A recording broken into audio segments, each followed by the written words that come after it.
Bien-aimés, nous lisons le livre de Genèse chapitre 5, verset 4. Les jours d'Adam après la naissance de Seth furent de 800 ans et il engendra des fils et des filles. Voilà. Et lorsque vous lisez Genèse, vous allez vous rendre compte que en voyant, c'est comme si Caïn et Adam avaient eu seulement Caïn et Abel, et le troisième enfant, il avait eu Seth. Mais la Bible, déjà au verset de Genèse chapitre 5, verset 4, on dit que tous les jours après la naissance de Seth, Caïn et Adam et Ève ont eu des fils et des filles.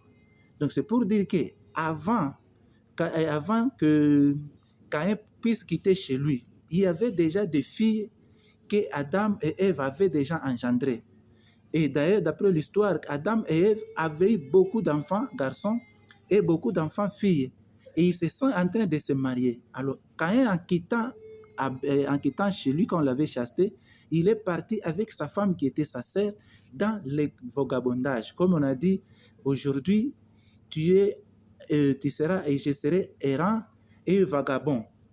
Et il est parti dans la terre de Nod. C'est pour dire que Nod, ce n'est pas un pays, tout comme un pays comme les autres le disent, mais Nod, c'est le mot hébreu qui signifie vagabond ou bien errance.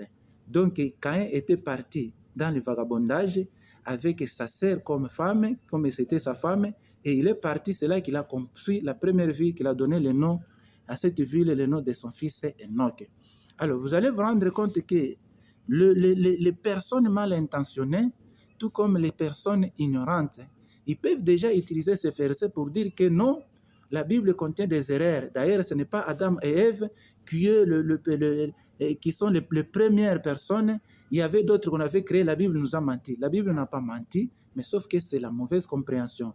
Et voilà, si vous posez la question l'autre fois, et voilà l'explication. Et si vous avez encore d'autres questions par rapport à ces versets ou par rapport à cette réalité qu'aujourd'hui, les gens du monde, les gens qui veulent s'appeler l'image de la Bible, ils prennent ces versets, alors ils brandissent. Et quand si vous n'êtes pas ancré vraiment dans la profondeur de la Bible, vous allez aussi comprendre que non, la Bible est derrière tout ça. Alors je vous dis, bien-aimés dans le Seigneur, la Bible ne contient aucune erreur, même pas aucune incohérence.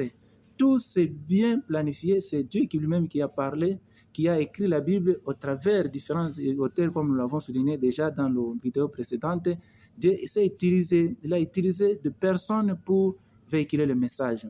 Et c'est pourquoi aujourd'hui, nous sommes en train de chercher, avant d'aller plus loin, parce qu'il y a d'autres enseignements pour les comprendre, c'est peut-être très difficile. Donc, il faut d'abord comprendre la Bible même, et enlever d'abord toutes les illusions pour dire que la Bible est incomplète, la Bible contient des erreurs, la Bible contient des incohérences, il y a des paroles des hommes, tout ça. Et donc, dès qu'on enlève d'abord ça, on se met d'abord d'accord sur la Bible pour dire que la Bible telle que nous la voyons, c'est un livre écrit par Dieu, il n'y a pas d'erreur, même pas d'incohérence. La Bible, on peut faire confiance, et dès que nous faisons confiance à la Bible, nous pouvons avoir vraiment de merveilleuses choses.